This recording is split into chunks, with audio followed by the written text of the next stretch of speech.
To for Friday with Rashad. Bet you we got football games coming up this weekend. College football and NFL. Let's go do a recap first with college football.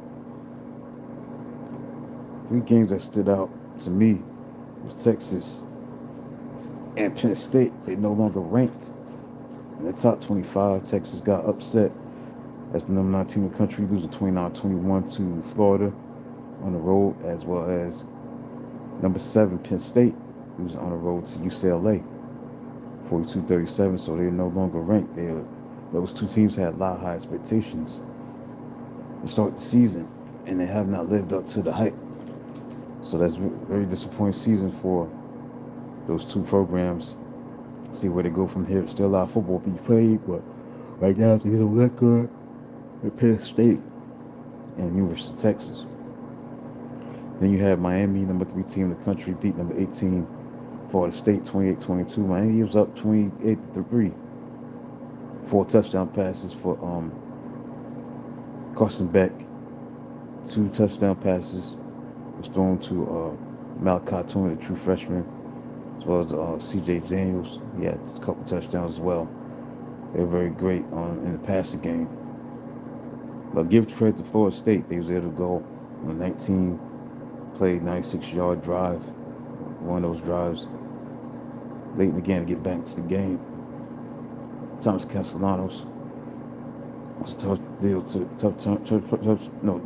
with because he was so good down the stretch. It was a little too late. They ran out of time, and Miami was able to hold on and win.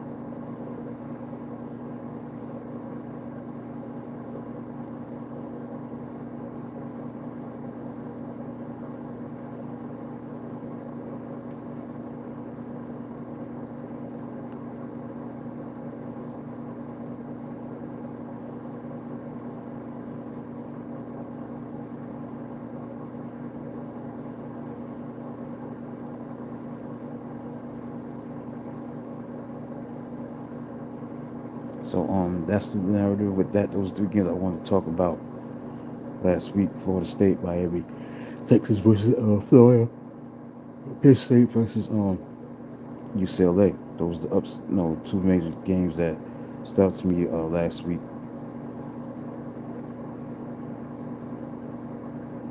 Week 6 of the college football season. So we about to go into week 7. Got some interesting games coming up this weekend in college football. Got Oklahoma versus Texas. That's the Red River rivalry that's renewed tomorrow. So Texas got a chance to solve this season, man. They're playing a team in Oklahoma who are in the playoff race, and it's interesting to see if they can solve this season with an upset of their arch rival Oklahoma Sooners. See if they can pull it off.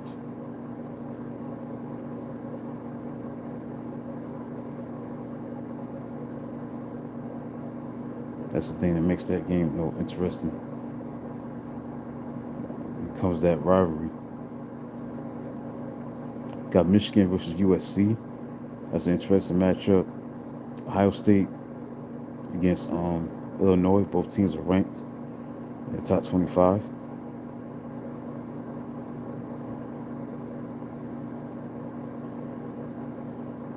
Also, you got Alabama, who beat Vanderbilt last week. They play Missouri. They're ranked. That's a good game.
Got Indiana versus Oregon. That's a big matchup tomorrow.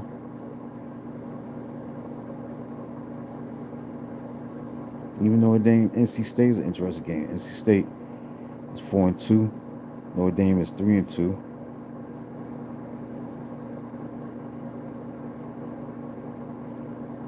Georgia versus Auburn. That's a good game. LSU South Carolina. Even BYU Arizona is a good game. Arizona State Utah is a good game.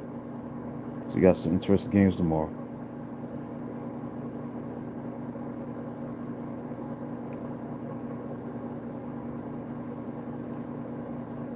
I think Ohio State will beat Illinois. I think Alabama will beat Missouri. Missouri's undefeated. I think Alabama will win that game. I think Oregon will beat Indiana. I got Oklahoma over Texas. Notre Dame over NC State. And Texas Tech, Kansas is a good game. Georgia over Auburn. I got Michigan over USC.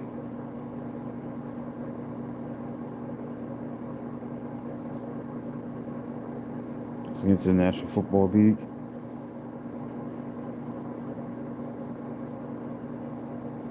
What stood out last week is the matchup between the Seahawks and the Buccaneers. Man, that was a shootout. Both quarterbacks, Baker Mayfield and Sam Darnold, threw over 300 yards passing. And the Buccaneers came up with the victory on the road, winning by a score of 38-35. Good time performance by the Buccaneers on the road. So now it's set up a great matchup against the 49ers. Both teams are 4-1. That's going to be an interesting matchup. See what happens in that game, what outcome going to come out in that game, that matchup next week. I mean, this coming Sunday, rather.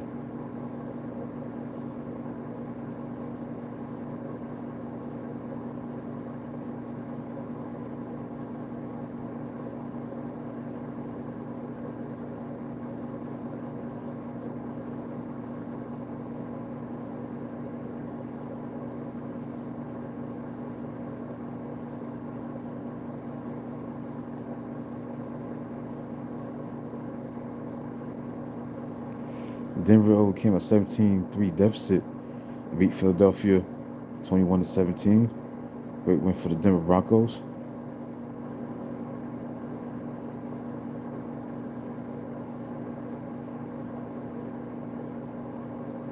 To rally on the road and win.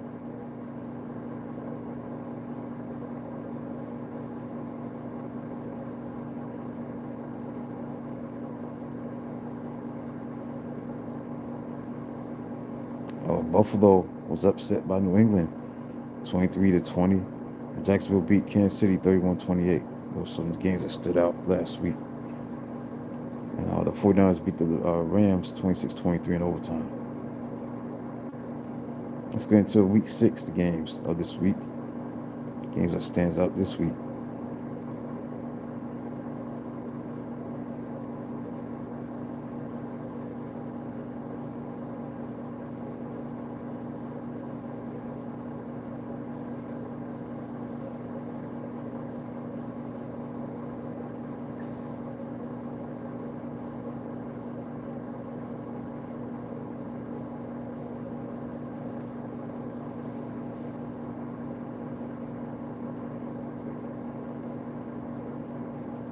Seattle Jacksonville is a good game. Very good game. Both teams got winning records. Seattle's 3-2, 4-1. Jacksonville. Jacksonville obviously coming off a big win against Chiefs on Monday night. It's a big game right here. Good game.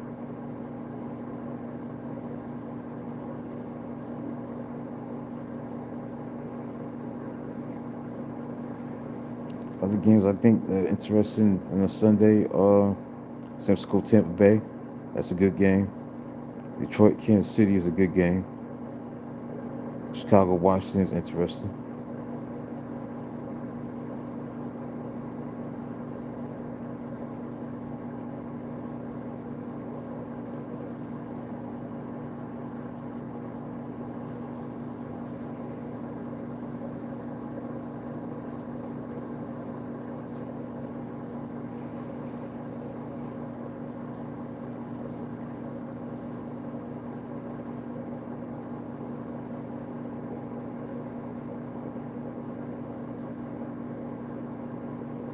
this game that stands out to me.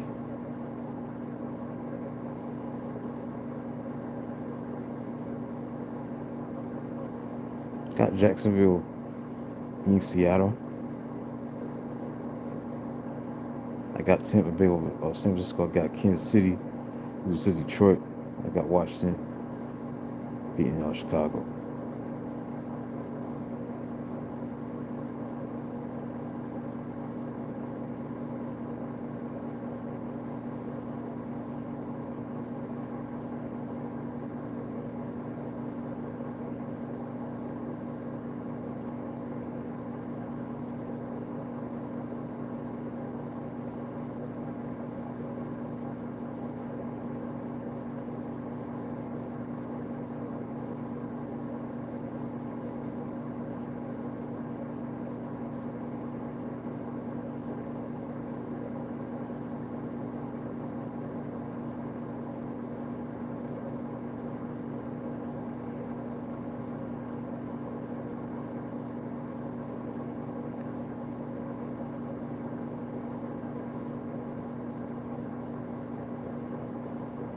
Let's get into the games this week. Got Jets and the Broncos. Not a great game, but you look at the Jets, man. They desperately need to win. They're winless. They're 0-5. They play against the Broncos in London. And the Quentin Williams defensive tackle said it best, says we're 0-5. The Eagles has. But the problem, the reason why we're 0-5, the Jets have 0 takeaways and only 3 sacks in the past 4 games. Pass rush is an emphasis in practice this week. But a breakout against the Broncos won't be easy. They only have allowed 5 sacks this season. For the Broncos, they left for London just hours after winning over Philadelphia. So it's going to be a trap game, possibly. We'll see. Stat knows that the Broncos quarterback Bo Nix was held to only 60-yard passing in last season's 10-9 win over the Jets, the only time in his career that he has been held under 130 yards. Ravens and the Rams have been a tough season for the Ravens. They're 1-4. Defense is not good. They're on injuries with quarterback Lamar Jackson for the Rams. They're 3-2 through the 5 weeks. The quarterback of the Rams, Matthew Stafford, leads the league with 1,403 passing yards. Is only 50 yards away from passing Dan Marino for the 9th most passing yards in NFL history. The Ravens, meanwhile, have allowed 177 points this season, the most over a 5-game span in franchise history. Also, Baltimore is also allowing an average of 262.6 passing yards per game, second worst mark in the NFL. For the Ravens, Derrick Henry has been held to 50 yards or less in 4 straight games, which matches the worst of his career. It's important to get Henry back on track for the Ravens, who are 10-1 when Henry produces more than 90 yards rushing. But the Rams have the number 10 run defense in the NFL, only allowing 1 running back to gain over 90 yards. First this season, that was Tony Pollard.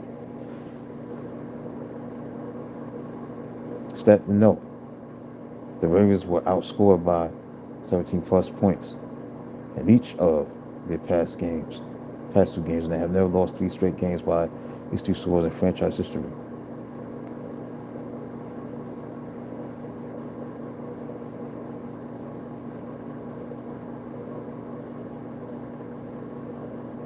Okay, the Seahawks and the Jaguars. This is a good game.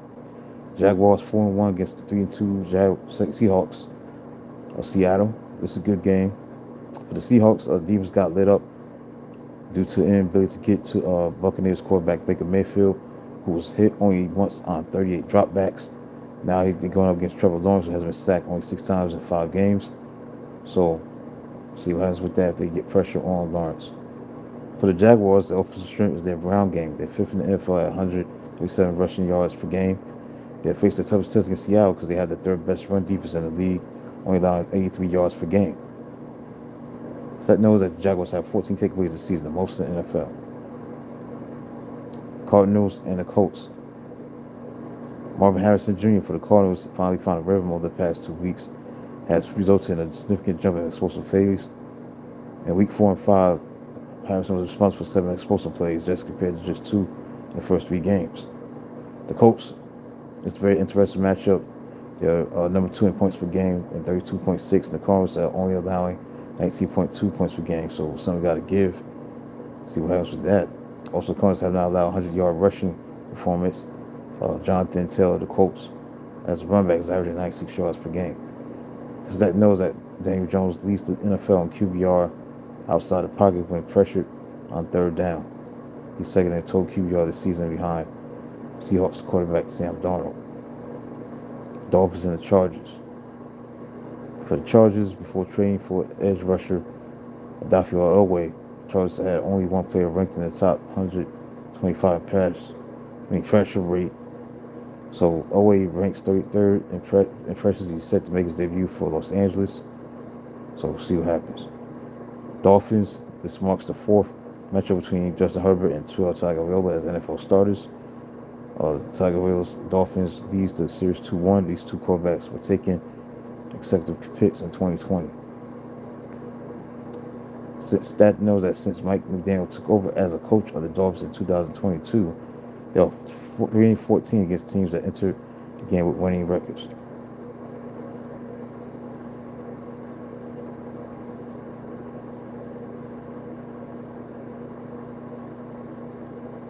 Cowboys and the Panthers. The Cowboys, men's running back Rico Dowd said his former team is going to have to buckle up on Sunday. It's a comment that the Cowboys are very aware of. Dallas Cowboys' run defense has improved. It ranks 23rd in the league and it is allowing 4.4 yards per game. The Panthers, Dowd said the Cowboys better be ready for a physical game after rushing for 206 yards against Miami. It's the same can be true for Carolina's face the his number one offense with an improving defense still struggles to pressure the quarterback and cover tight ends. For the Cowboys, stat knows that they are the only team in the NFL this season scoring and allowing 30 points per game. They're the first team to do that through 5 games of the season since 2021 Chiefs. Browns and the Steelers. For the Browns, they're going to have quarterback Dylan Gabriel start this week. They started this week, but it was enough to turn around an offense that has eclipsed 17 points in 10 straight games. They're going to be making his second start against Pittsburgh, where Cleveland hasn't won a regular season game there since 2003. For the Steelers, left tackle Broderick Jones is pretty aware of the task he's facing going against Browns pass rusher Mike Miles Garrett.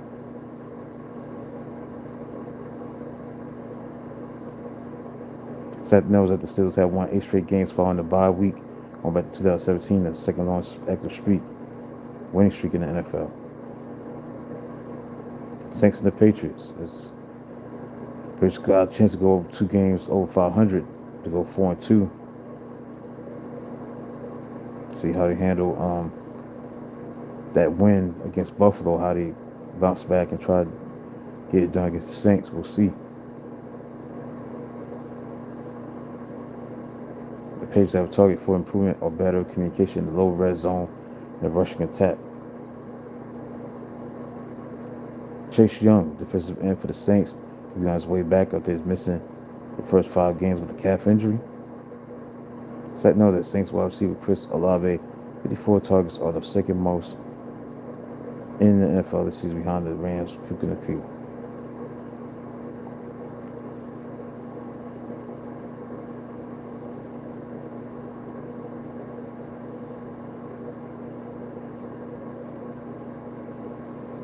It's not a great game. Titans and the Raiders, both teams are 1-4. For the Titans, Brian Callahan left last week impressed with Cam Ward's fourth quarter passing, 13 of 18 for 193 yards. He should take advantage of a Raiders pass defense that is allowing 222.6 yards per game. That's 22nd in the NFL. For the Raiders, if the Raiders want a chance to snap their 4-game losing streak on Sunday, they have to do a better job in the red zone. They were 0-4 in the red zone against the Colts last week. Sad knows that Aston Gentry leads all rookies in rushing attempts, 82 in rushing yards, 349. This is a good game, one of the best games. 4-1 49ers at the Buccaneers, who are 4-1. For the 49ers, they are 4-1 with each of those games decided by 5 points or fewer. The 49ers have found a way to win tight games late. So too have the Buccaneers, who haven't played a game decided by more than 6 points or 4 of them. They won 4 of them, so see what happens with that. For the Buccaneers, last season the Buccaneers lost 23-20 to the Niners. able to stop a last-minute game-winning drive for 44-yard field goal. Now the Bucks have 4 victories by 3 points or fewer in 5 games. 49ers that had 4 straight wins against the Buccaneers dating back to 2019, the longest win streak against any opponent. The Bengals and the Packers. Bucks snag quarterback Joe Flacco. Flacco has been clearing the playbook in order to face the Packers for the second time in 4 weeks.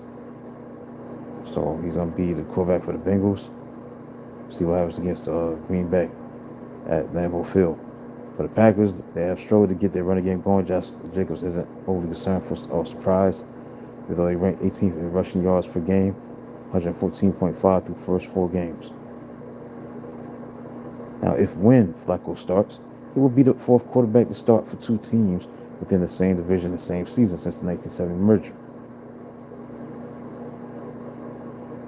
Got 3 more games to go over. Lions and the Chiefs.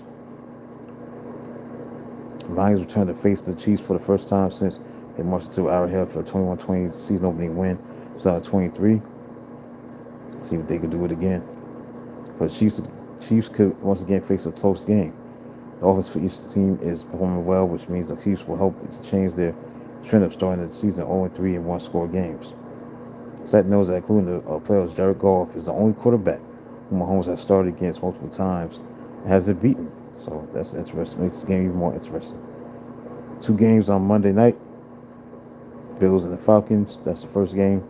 For the Bills, both of those offense has an extra day to prepare after the team's first loss, which was also the first time it failed to score 30 points this season. Rashad is reducing the turnovers 3 against New England, against the Falcons team that had 6 takeaways in the season. Tied for 11th most. Most important part of the offense that could be a challenge against Atlanta is the big plays, because the Bills are second in the NFL with 37 explosive plays, rushes of 10-plus yards, and completions of 20-plus yards.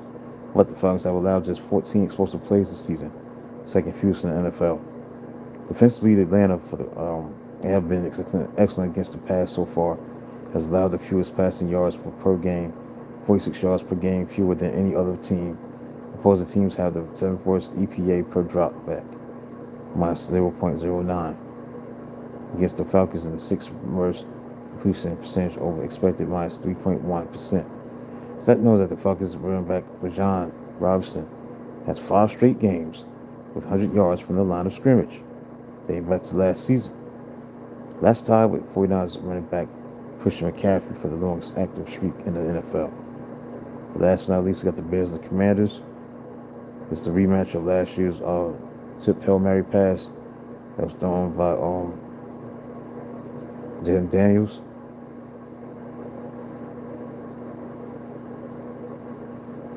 Last season in that same game, Caleb Williams, quarterback, was leading what would have been a game-winning drive in a 2-minute drill. That's where Williams shines the most. Last impression of him in the office before the bye was him watching his team down the field in Las Vegas to take the lead back. For the Commanders, the pregame storyline will involve quarterback Jayden Daniels' Hail Mary pass that beat Chicago last season, but it will be Washington's running game that could make the difference this time, because Washington leads the NFL with 156.4 yards rushing per game, averaging 5.9 yards per carry. Meanwhile, Chicago ranks 31st in rushing yards allowed per game, 164.5, and last in average per game per carry, 6.1. Joe Krowski has started to emerge with a career best 111 yards in Week 5. Have a very varied rushing attack. And Stat knows that this is the first starting quarterback matchup in Monday Night Football history between the top 2 picks from the same draft class. That's Caleb Williams was taken number 1 by the Bears, and Jayden Daniels was taken number 2 by the Commanders. That's it for tonight. Hope you enjoyed Football Friday with Rashad Mitchell. I'll be back on Monday for Classic Books with Rashad Mitchell over chapter 4 and 5 of the Book of James. I believe there's 2 chapters in the chapters to read the Book of James.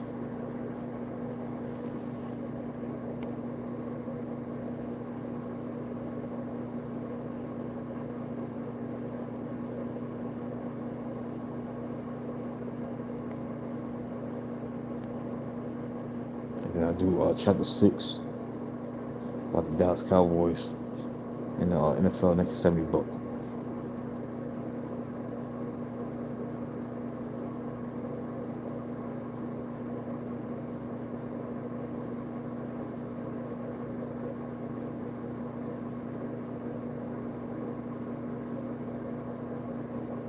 Yeah, 5 chapters. I'm doing chapter 4 and 5. All right, so that's it for tonight, man. Thanks for tuning in. Subscribe, like the channel. Talk to you on Monday.